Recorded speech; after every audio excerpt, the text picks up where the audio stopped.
祖国统一是历史必然，两岸同胞要携手同心，共享民族复兴的伟大荣光。The stage is being set for a war with China over Taiwan, right under our noses, while governments are dipping insults and accusations quietly. Military bases, weapons, and training have been well underway in the countries surrounding Taiwan. This is the way war starts, not suddenly out of nowhere, but with careful planning, years in advance. Here is how this one is beginning. Over the past 2 years, a complex scene of U.S. diplomacy, military logistics, and strategic posturing has underscored the escalating tensions regarding Taiwan's security. The narrative has been punctuated by an increase of U.S. diplomats' voices advocating for Taiwan defense aimed growing Chinese assertiveness. In this video, I will discuss whether such a conquest of Taiwan is truly imminent and how the US and its allies might be preparing for such an eventuality. My name is Dr. David Walalu, and you are watching Geopolitics in Conflict. Please remember to keep an open mind while you are watching this video, and big thanks to our sponsor for today's show, GetWarmNow.com. I personally would say this is more of the rhetoric. It has to be said that Taiwan is always part of China from Xi's perspective. The geopolitical landscape of the Pacific has, according to the West, long been marked by escalating tensions, many of them driven by China's military ambitions and assertiveness claims over Taiwan. Yet, the historical records and facts show that Taiwan is part of China, whether the West likes it or not. And though China and Taiwan have a long history punctuated by the Chinese Civil War, many political experts remain adamant that reunification is not the only reason for China's interest in the islands. After all, the strategic significance of Taiwan cannot be overstated. Indeed, its pivotal location as the first island chain offers control over key maritime routes, making it a jewel in the crown for regional dominance. This has drawn the concerned eye of the United States and its allies, including Australia, who view China's potential actions toward Taiwan not just as a regional threat, but as a challenge to the global order and security architecture. As though the West hasn't already destabilized the global security order through its made-up conflicts, be they in Ukraine and Europe or Latin America and the Middle East. Heating bills are at a record high across the country, and they'll likely stay that way, according to a new study. Researchers recently revealed that U.S. consumers are likely to spend nearly 30% more on utilities this winter than previous years due to surging fuel costs and colder weather forecasts. That's why tens of thousands of people are starting to use a portable miniature heater to warm up their homes and beat the greedy utility companies at the same time. This amazing little device is a portable mini heater that can quickly help to make any room toasty warm. Its compact size makes it easy to warm up your bedroom, your living room, your office, or anywhere else you want to turn into a warm and comfy space. The savings in the first month alone help pay for itself. Get warm now with me for a whopping 55% off. Plus, try it risk-free with a 60-day money-back guarantee, a safe and secure checkout, and much more. Order now before this offer ends by going to getwarmnow.com. That's getwarmnow.com. Historically, U.S. foreign policy towards Taiwan has been nuanced, navigating the delicate balance through the One China policy, while simultaneously ensuring Taiwan remains able to defend itself. This has led many, including leaders of both nations, to accuse the U.S. of wanting to have its cake and eat it too. By recognizing Beijing as the government of China, but rejecting its sovereignty over Taiwan, the US has been able to maintain profitable relationship with both Beijing and Taipei. Now it seems that US leaders, alongside those of many other nations, will soon be forced to make a choice. Amidst this backdrop, there is a growing narrative suggesting that the tensions over Taiwan could accelerate the decoupling of US-China relations.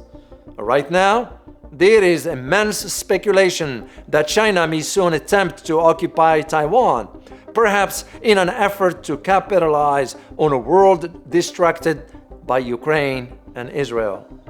However, others like British economist Philip Pilkington argue that China could leverage its economic might to pull Taiwan into its sphere of influence without resorting to a military force. Either way, China seems adamant that it wants Taiwan, and it will continue to view any effort to militarize the island with intense scorn.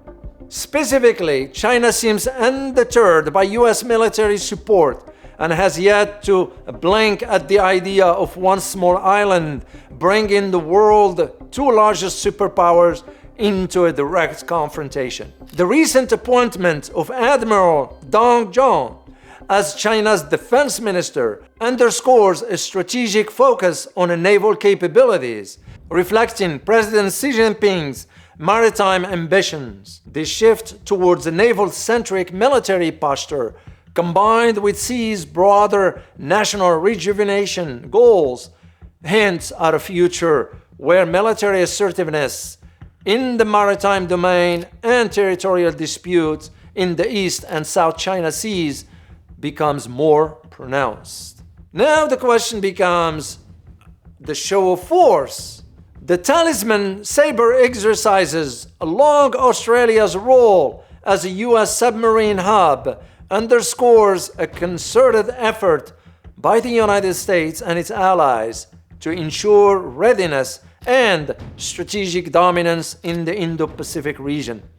The latest iteration, Talisman Sabre 23, marked a significant milestone in this endeavor, drawing nearly 30,000 troops from 13 nations, including first-time participants from the Pacific Islands. Indeed, this large-scale bi-yearly exercise has evolved beyond demonstration of military might. Many now see it as reflecting a unified commitment to a free and open Asia-Pacific.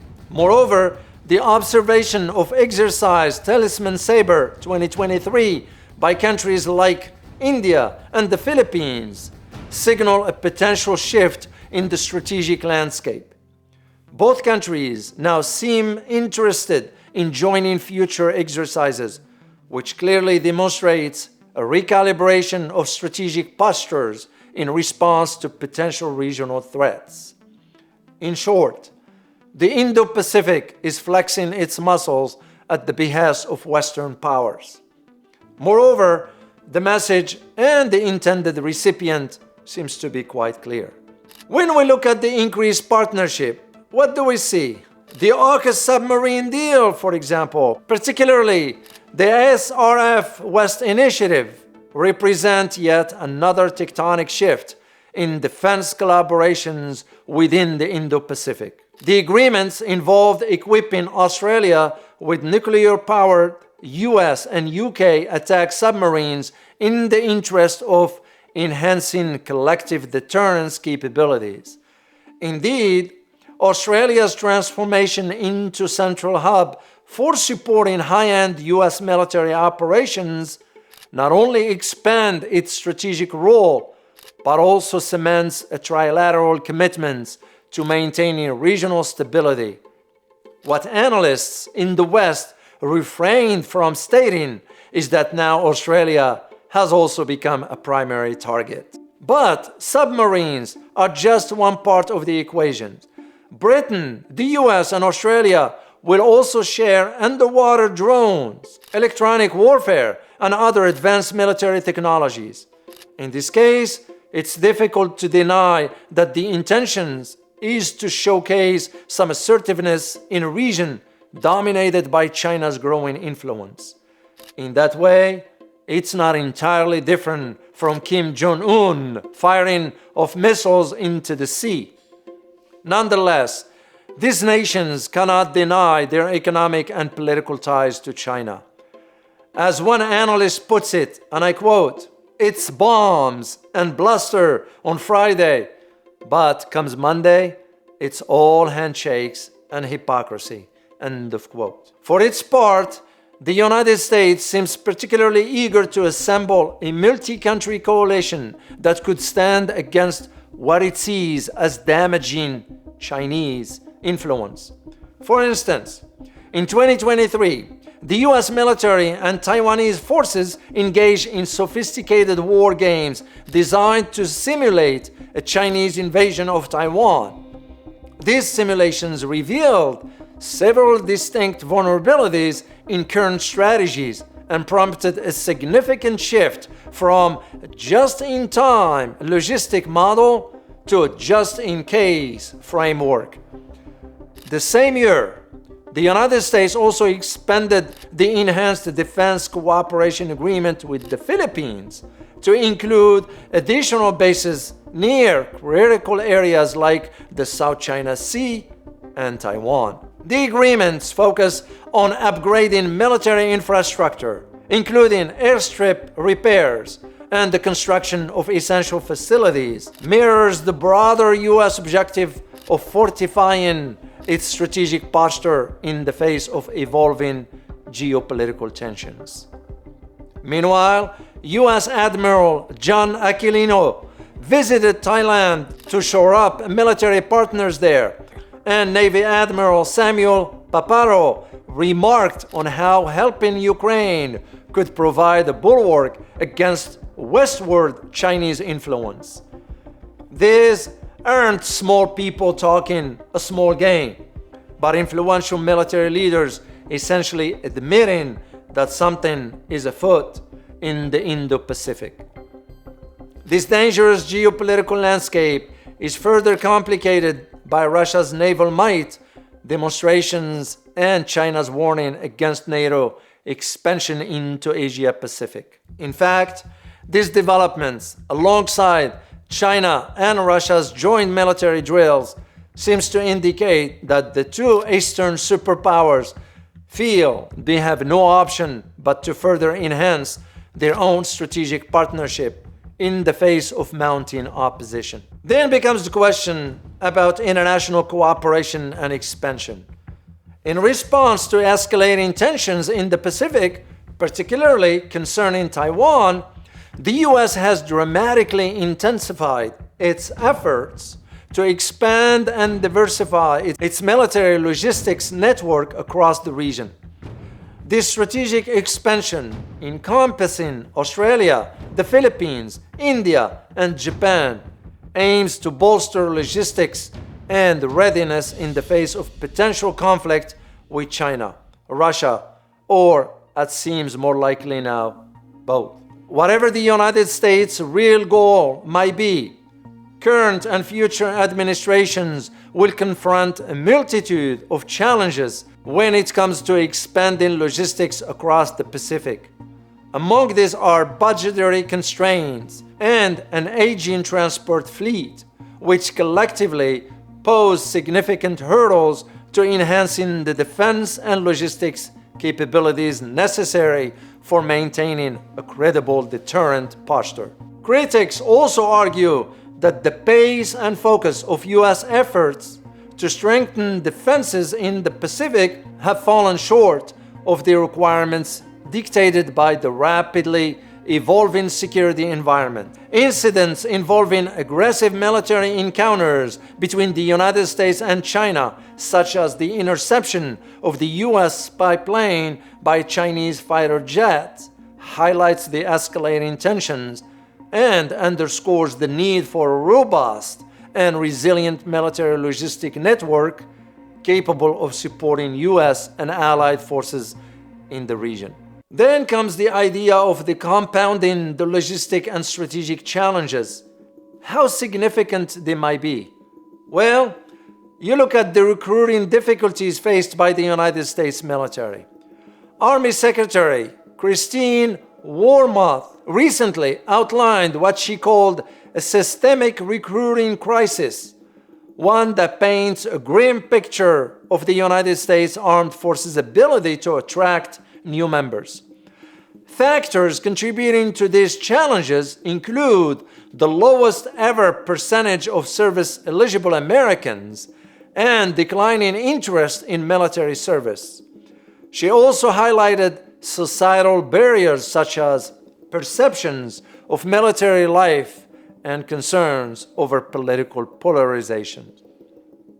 In response, the United States military has explored various strategies to bolster recruitment, including the introduction of innovative marketing campaigns, policy adjustments, financial incentives, and yes, allowing illegal immigrants to serve.